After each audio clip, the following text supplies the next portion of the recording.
ആകാശവാണി.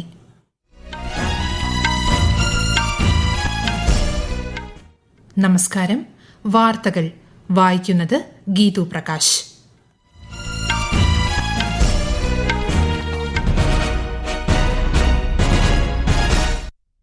പ്രധാന വാർത്തകൾ. ഇന്ന് അന്താരാഷ്ട്ര വനിതാ ദിനം. സ്ത്രീകൾ സമൂഹത്തിന്റെയും രാഷ്ട്രത്തിന്റെയും അടിത്തറയാണെന്ന് രാഷ്ട്രപതി ദ്രൗപദി മുർമു. പ്രധാനമന്ത്രി നരേന്ദ്രമോദി ഇന്ന് ന്യൂഡൽഹിയിൽ 33,500 കോടി രൂപയുടെ വിവിധ വികസന പദ്ധതികൾക്ക് തുടക്കം കുറിക്കും.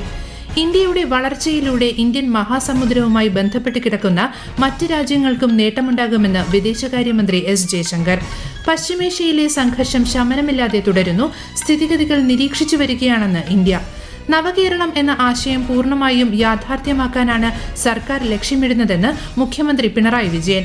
ICC T20 ക്രിക്കറ്റ് ലോകകപ്പ് ഫൈനലിൽ ഇന്ത്യ ഇന്ന് ന്യൂസിലൻഡിനെ നേരിടും. വാർത്തകൾ വിശദമായി. ഇന്ന് അന്താരാഷ്ട്ര വനിതാ ദിനം. എല്ലാ വനിതകൾക്കും പെൺകുട്ടികൾക്കും അവകാശം, നീതി, പ്രവർത്തനം എന്നതാണ് ഈ വർഷത്തെ പ്രമേയം. സ്ത്രീകളുടെ നേട്ടങ്ങൾ അംഗീകരിക്കുന്നതിനും ലിംഗസമത്വത്തിനായി പ്രവർത്തിക്കുന്നതിനുമാണ് ഐക്യരാഷ്ട്രസഭ 1977 വനിതാ ദിനാചരണം ആരംഭിച്ചത്. വനിതാ ദിനാചരണത്തിന്റെ ഭാഗമായി രാജ്യമെമ്പാടും വിവിധ പരിപാടികൾ ഇന്ന് സംഘടിപ്പിക്കും. ന്യൂഡൽഹിയിലെ മനേക്ഷ സെന്ററിൽ നടക്കുന്ന പരിപാടിയിൽ രാഷ്ട്രപതി ദ്രൗപദി മുർമു മുഖ്യപ്രഭാഷണം നടത്തും. വനിതാ ശിശുവികസന മന്ത്രാലയം ന്യൂഡൽഹിയിലെ കർത്തവ്യപഥിൽ ശക്തി വാക്ക് എന്ന പേരിൽ വിവിധ മേഖലകളിലെ സ്ത്രീകൾ നയിക്കുന്ന നടത്തവും സംഘടിപ്പിക്കും.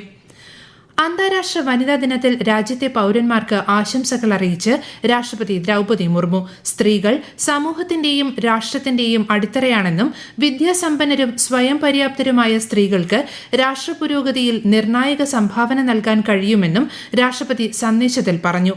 സ്ത്രീകൾക്ക് തുല്യ അവസരങ്ങൾ ഉള്ളതും അവരുടെ കഴിവുകളെ തിരിച്ചറിയുന്ന സമൂഹത്തിനുമായി പ്രവർത്തിക്കാൻ എല്ലാ പൌരന്മാരും ഒന്നിച്ചു നിൽക്കണമെന്ന് രാഷ്ട്രപതി ആഹ്വാനം ചെയ്തു. പ്രധാനമന്ത്രി നരേന്ദ്രമോദി ഇന്ന് ന്യൂഡൽഹിയിൽ 33,500 കോടി രൂപയുടെ വിവിധ വികസന പദ്ധതികൾക്ക് തുടക്കം കുറിക്കും. ഡൽഹി മെട്രോയുടെ ഇടനാഴികളും 18,300 കോടി രൂപയോളം വരുന്ന ഡൽഹി മെട്രോ പദ്ധതികളുടെ ഉദ്ഘാടനവും തറക്കല്ലിടലും പ്രധാനമന്ത്രി നിർവഹിക്കും. ഡൽഹി മെട്രോയുടെ മജ്ലിസ് പാർക്ക് മുതൽ മൌജ്പൂർ ബാബർപൂർ വരെ നീളുന്ന 12.3 കിലോമീറ്ററോളം നീളമുള്ള പിങ്ക് ലൈൻ ഇടനാഴിയും 9.9 കിലോമീറ്ററോളം ദൈർഘ്യമുള്ള ദീപാലി ചൌക്ക് മജ്ലിസ് പാർക്ക് മജന്ത ലൈൻ ഇടനാഴിയും ഇതിൽ ഉൾപ്പെടുന്നു. റൈസിന ഡയലോഗിന്റെ 11ാമത് പതിപ്പിന് ന്യൂഡൽഹിയിൽ സമാപനമായി. ഈ മാസം 5-ന് പ്രധാനമന്ത്രി നരേന്ദ്രമോദിയാണ് പരിപാടിയുടെ ഉദ്ഘാടനം നിർവഹിച്ചത്.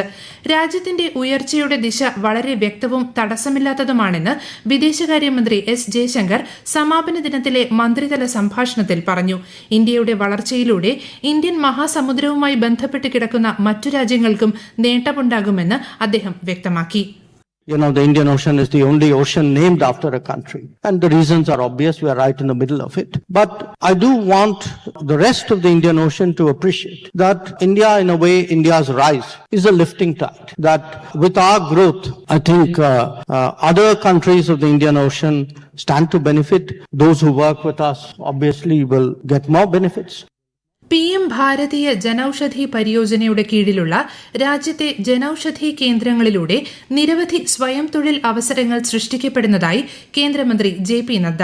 8ാമത് ജനൌഷധി ദിവസ് ആഘോഷ പരിപാടിയുടെ ഭാഗമായി ന്യൂഡൽഹിയിൽ സംസാരിക്കുകയായിരുന്നു അദ്ദേഹം. 8,000-ലധികം ജനൌഷധി കേന്ദ്രങ്ങൾ സ്ത്രീകളാണ് നടത്തുന്നതെന്നും ഇതിലൂടെ നിരവധി സ്ത്രീ സംരംഭകരെ സൃഷ്ടിക്കാനായെന്നും അദ്ദേഹം പറഞ്ഞു. ലക്ഷദ്വീപിൽ national institute of ocean technology നടപ്പാക്കുന്ന പ്രധാന സമുദ്ര സാങ്കേതിക പദ്ധതികളുടെ പുരോഗതി കേന്ദ്രമന്ത്രി ജിതേന്ദ്ര സിംഗ് അവലോകനം ചെയ്തു. ജലസുരക്ഷ മെച്ചപ്പെടുത്തുന്നതിലും ദ്വീപ് പ്രദേശത്തിനായുള്ള സുസ്ഥിര ഊർജ്ജ പരിഹാരങ്ങൾ വികസിപ്പിക്കുന്നതിലും ശ്രദ്ധ കേന്ദ്രീകരിക്കുന്നതാണ് പദ്ധതി. ദ്വീപ് തീരദേശ മേഖലകൾ നേരിടുന്ന സവിശേഷ വെല്ലുവിളികളെ അഭിസംബോധന ചെയ്യുന്ന തദ്ദേശീയ സമുദ്ര സാങ്കേതിക വിദ്യകൾ വികസിപ്പിക്കേണ്ടതിന്റെ പ്രാധാന്യം ശ്രീ ജിതേന്ദ്ര സിംഗ് ഊന്നി പറഞ്ഞു. കവരത്തിയിലെ NIOT ശാസ്ത്രജ്ഞർ, ഉദ്യോഗസ്ഥർ എന്നിവർ അവലോകന യോഗത്തിൽ പങ്കെടുത്തു. രാഷ്ട്രപതിയോട് അനാദരവ് കാണിച്ചതിനും സന്താൾ സംസ്കാരത്തോടുള്ള പശ്ചിമബംഗാൾ സർക്കാരിന്റെ നിരുത്തരവാദപരമായ സമീപനത്തെയും പ്രധാനമന്ത്രി നരേന്ദ്രമോദി അപലപിച്ചു. രാഷ്ട്രപതി എന്ന പദവി രാഷ്ട്രീയത്തിന് അതീതമാണെന്ന് പറഞ്ഞ അദ്ദേഹം ഈ പദവിയുടെ പവിത്രത എപ്പോഴും ആദരിക്കപ്പെടണമെന്നും പറഞ്ഞു.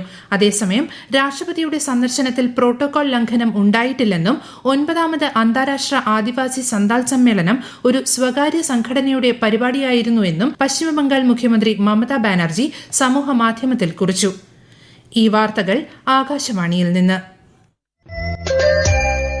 ആകാശവാണി വാർത്തകളും വാർത്താധിഷ്ഠിത പരിപാടികളും all India radio news Thiruvananthapuram YouTube ചാനലിലും @all India radio news Thiruvananthapuram Facebook പേജിലും AR ന്യൂസ് _തിരുവനന്തപുരം ഇൻസ്റ്റഗ്രാം അക്കൌണ്ടിലും @AR ന്യൂസ് _TVM X ഹാൻഡിലും ലഭ്യമാണ്. വനിതാ ദിനത്തോടനുബന്ധിച്ച് ന്യൂഡൽഹിയിൽ കേന്ദ്ര യുവജനകാര്യ കായിക മന്ത്രാലയം വനിതാ അത്ലറ്റുകൾക്കായി ദേശീയ അത്ലറ്റിക്സ് ലീഗ് അസ്മിത സംഘടിപ്പിക്കുന്നു. 3 വിഭാഗങ്ങളിലായി 100 മീറ്റർ, 200 മീറ്റർ, 400 മീറ്റർ ഓട്ട മത്സരങ്ങൾ തുടങ്ങിയ കായിക ഇനങ്ങളാണ് നടക്കുക. അസ്മിതയുടെ ഭാഗമായി തിരുവനന്തപുരം സെൻട്രൽ സ്റ്റേഡിയത്തിൽ സംഘടിപ്പിക്കുന്ന കായിക മത്സരങ്ങൾ ഗവർണർ രാജേന്ദ്ര വിശ്വനാഥ് ആർലേക്കറുടെ ഭാര്യ അനഘ ആർലേക്കർ ഉദ്ഘാടനം ചെയ്യും. പശ്ചിമേഷ്യയിൽ സംഘർഷം ശമനമില്ലാതെ തുടരുന്നു. ലക്ഷ്യങ്ങൾ കൈവരിക്കുന്നതുവരെ ഇറാനെതിരായ സൈനിക നടപടികൾ തുടരുമെന്ന് ഇസ്രായേൽ പ്രധാനമന്ത്രി ബെന്യാമിൻ നെതന്യാഹു. ഇറാനുമായുള്ള ഒരു കരാറും അംഗീകരിക്കില്ലെന്നും നിരുപാധികം കീഴടങ്ങണമെന്നും US പ്രസിഡന്റ് ഡൊണാൾഡ് ട്രംപ് ആവർത്തിച്ചു. എന്നാൽ നിരുപാധികമായ കീഴടങ്ങലിനുള്ള അമേരിക്കയുടെ ആവശ്യം ഇറാൻ പ്രസിഡന്റ് മസൂദ് പെസിഷ്കിയാൻ തള്ളി. അതിനിടെ Russian president Vladimir Putin Iran പ്രസിഡന്റുമായി ടെലിഫോൺ സംഭാഷണം നടത്തി. ഇറാനിയൻ നേതാക്കളുടെയും പൌരന്മാരുടെയും മരണത്തിൽ അനുശോചിച്ച അദ്ദേഹം നയതന്ത്ര പരിഹാരത്തിന് ആഹ്വാനം ചെയ്തു. വിശദാംശങ്ങളിലേക്ക്. അമേരിക്കയും ഇസ്രയേലും ഇറാനും വ്യോമാക്രമണങ്ങൾ തുടരുകയാണ്. ഇസ്രയേലിന്റെ വിജയത്തിലൂടെ ലോകത്ത് ആണവ ഭീഷണി ഇല്ലാതാകുമെന്നും ഇസ്രയേലും ഇറാനും തമ്മിൽ സമാധാനത്തിന് വഴിയൊരുങ്ങുമെന്നും ഇസ്രയേൽ പ്രധാനമന്ത്രി പറഞ്ഞു. അതേസമയം പാർച്ചിനിലെയും ഷാരൂദിലെയും ഇറാന്റെ പ്രധാന ബാലിസ്റ്റിക് മിസൈൽ നിർമ്മാണ കേന്ദ്രങ്ങളിൽ ആക്രമണം നടത്തിയതായി ഇസ്രയേൽ പ്രതിരോധ സേന അറിയിച്ചു. ഇസ്രയേലിന്റെ ഹൈഫ എണ്ണ ശുദ്ധീകരണശാല ആക്രമിച്ചതായി ഇറാന്റെ ഇസ്ലാമിക് റവല്യൂഷണറി കോർപ്സും ഹൈഫ നാവികതാവളത്തിലേക്ക് മിസൈലുകൾ വിക്ഷേപിച്ചതായി ഹിസ്ബുള്ള ഗ്രൂപ്പും അവകാശപ്പെട്ടു. അതിനിടെ വ്യോമാക്രമണത്തിന്റെ അവശിഷ്ടങ്ങൾ വാഹനത്തിൽ പതിച്ചതിനെ തുടർന്ന് അൽ ബർഷ പ്രദേശത്ത് ഒരു പാകിസ്ഥാൻ പൌരൻ മരിച്ചതായി ദുബായ് സ്ഥിരീകരിച്ചു. US ഇസ്രയേൽ വ്യോമാക്രമണങ്ങളിൽ കുട്ടികൾ ഉൾപ്പെടെ 1332 പൌരന്മാർ കൊല്ലപ്പെട്ടതായി ഇറാന്റെ UN ambassador Amir Saeid Iravani അറിയിച്ചു.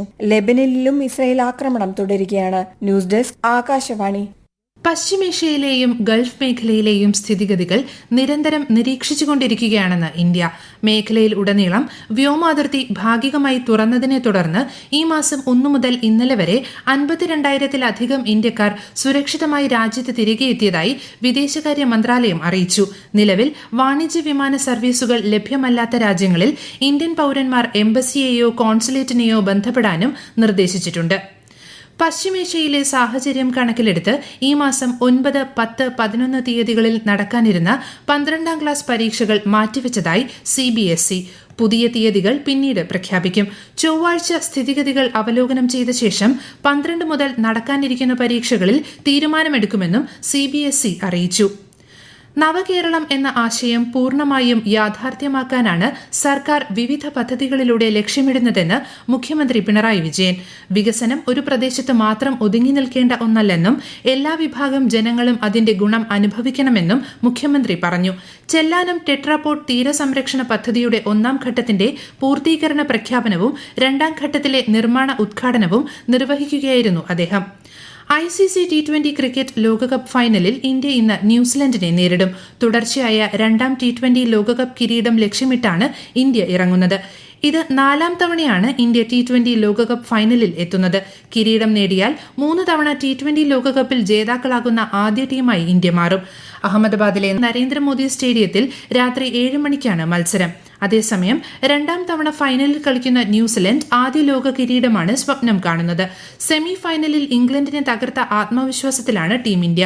സെമിയിൽ കരുത്തരായ ദക്ഷിണാഫ്രിക്കയ്ക്ക് എതിരെ നേടിയ ആധികാരിക ജയത്തിന്റെ പിൻബലത്തിലാണ് ന്യൂസിലൻഡ് ഫൈനൽ പോരാട്ടത്തിന് ഇറങ്ങുന്നത്. All England open badminton championship പുരുഷ സിംഗിൾസിൽ ഇന്ത്യയുടെ ലക്ഷ്യ സെൻ ഫൈനലിൽ കടന്നു. ലോക 12ാം നമ്പർ താരമായ ലക്ഷ്യ സെൻ ഇന്നലെ ബർമിംഗ്ഹാമിൽ നടന്ന സെമി ഫൈനലിൽ കനേഡിയൻ താരത്തെയാണ് പരാജയപ്പെടുത്തിയത്. പ്രധാന വാർത്തകൾ വീണ്ടും. ഇന്ന് അന്താരാഷ്ട്ര വനിതാ ദിനം. സ്ത്രീകൾ സമൂഹത്തിന്റെയും രാഷ്ട്രത്തിന്റെയും അടിത്തറയാണെന്ന് രാഷ്ട്രപതി ദ്രൗപദി മുർമു. പ്രധാനമന്ത്രി നരേന്ദ്രമോദി ഇന്ന് ന്യൂഡൽഹിയിൽ 33,500 കോടി രൂപയുടെ വിവിധ വികസന പദ്ധതികൾക്ക് തുടക്കം കുറിക്കും. ഇന്ത്യയുടെ വളർച്ചയിലൂടെ ഇന്ത്യൻ മഹാസമുദ്രവുമായി ബന്ധപ്പെട്ട് കിടക്കുന്ന മറ്റ് രാജ്യങ്ങൾക്കും നേട്ടമുണ്ടാകുമെന്ന് വിദേശകാര്യമന്ത്രി എസ് ജയശങ്കർ. പശ്ചിമേഷ്യയിലെ സംഘർഷം ശമനമില്ലാതെ തുടരുന്നു. സ്ഥിതിഗതികൾ നിരീക്ഷിച്ചു വരികയാണെന്ന് ഇന്ത്യ. നവകേരളം എന്ന ആശയം പൂർണ്ണമായും യാഥാർത്ഥ്യമാക്കാനാണ് സർക്കാർ ലക്ഷ്യമിടുന്നതെന്ന് മുഖ്യമന്ത്രി Pinarayi Vijayan. ICC T20 cricket ലോകകപ്പ് ഫൈനലിൽ ഇന്ത്യ ഇന്ന് ന്യൂസിലൻഡിനെ നേരിടും. വാർത്തകൾ കഴിഞ്ഞു. അടുത്ത വാർത്താ പ്രക്ഷേപണം 11 മണിക്ക്.